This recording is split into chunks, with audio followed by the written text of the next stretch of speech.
Dans quel cas est-ce nécessaire de pratiquer des injections de corticoïdes? On pourra faire également appel à des infiltrations de corticoïdes. Les corticoïdes sont des médicaments anti-inflammatoires puissants que l'on prescrit dans les poussées inflammatoires et dans les douleurs liées à l'arthrose. Injectés directement dans l'articulation, ils sont à la fois plus efficaces car près de la lésion arthrosique, au plus près, et bien sûr mieux tolérés car il y aura moins d'effets indésirables que les corticoïdes que l'on administre sous forme de comprimés.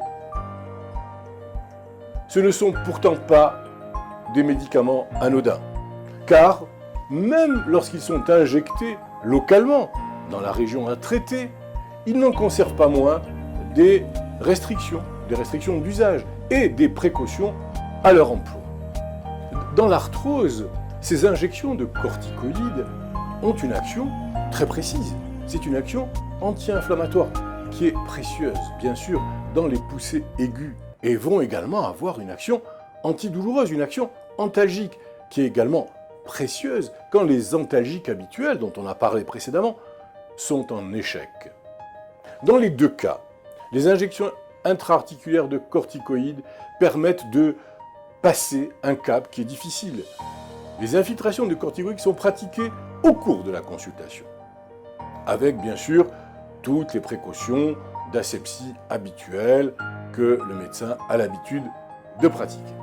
Donc, désinfection locale de la région avant l'injection et bien sûr un pansement sec qui recouvre toujours le point d'entrée de l'aiguille après l'injection. Avec une seringue sur laquelle est montée une aiguille, le médecin va piquer la peau, puis va pénétrer dans l'articulation. Il va s'assurer qu'il est bien dans l'articulation en aspirant une petite quantité de liquide synovial.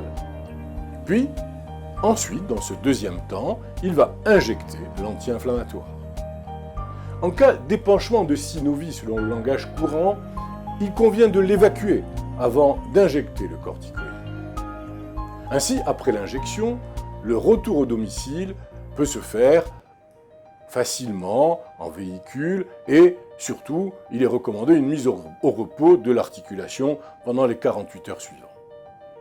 En règle générale, l'injection est bien tolérée et les douleurs liées à la maladie arthrosique vont diminuer dans les quelques jours suivants, d'entre 2 jours, 48 heures à une dizaine de jours.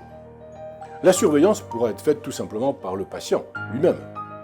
Néanmoins, une recrudescence de la douleur ou des signes de type inflammatoire comme une chaleur, une rougeur ou un gonflement de l'articulation, voire de la fièvre, sont des signes qui doivent alerter. Et là, l'avis du médecin est important, voire impératif, car il peut y avoir une infection. On fait rarement 3 infiltrations d'affilée.